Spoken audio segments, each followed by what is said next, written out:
Professor Pranab Das. I'm the chair of the physics department at Elon. I'm Samantha DeRosa, assistant professor in the art department. My name is Jeffrey Pugh. I'm professor of religious studies. In physics, there are sort of three important different ways of looking at time. Time is different things to different people. Is that time depends on how things move, or how things move depends upon time. If they're young, more in the present moment, or older, more reflective on the past. Time is the phenomenon of an illusion. Time is something that I'm embedded in and mark, but I think those things are illusory. Different objects moving in different contexts experience time differently. The faster you move, it turns out, the slower your clocks run. As you get very close to moving at the speed of light, your clocks stop altogether. Sort of on that arrow, that trajectory that we're moving into the future. But for me, that's somewhat illusory. What this tells us, at least on the level of particles and simple things like velocities, is that time is subjective.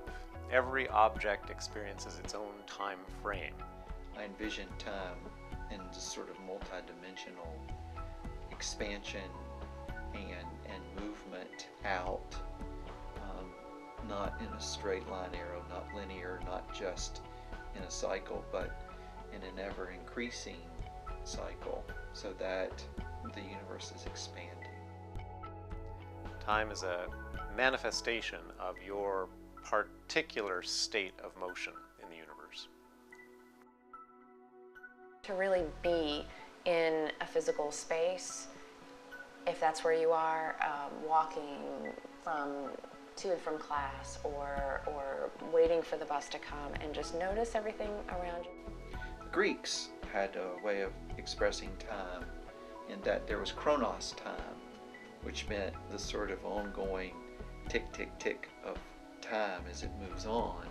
And then they had something called kairos time, which meant that within this sort of mundaneness of the passing and how we experience the passing of time, there are certain events or certain moments that take place that almost transcend the time.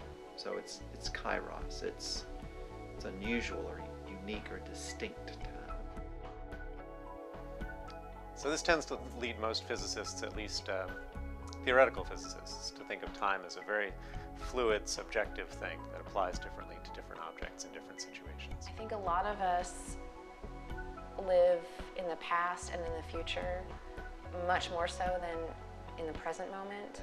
Somehow or the other, kairos time enters into the chronological time. So just that moment of exquisite beauty.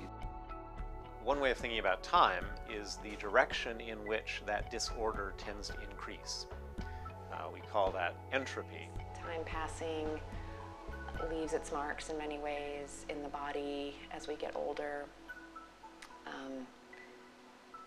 We feel the absence of someone who we might not see for a month that is close to us, and we yearn for that time to move quickly. The way that we have established and structured time culturally has something to do with the rhythms of how I live my life. For a dynamicist, time is the progress along a trajectory through that imaginary space. Yes, our identities get structured differently the way that we perceive time. What was time before clocks?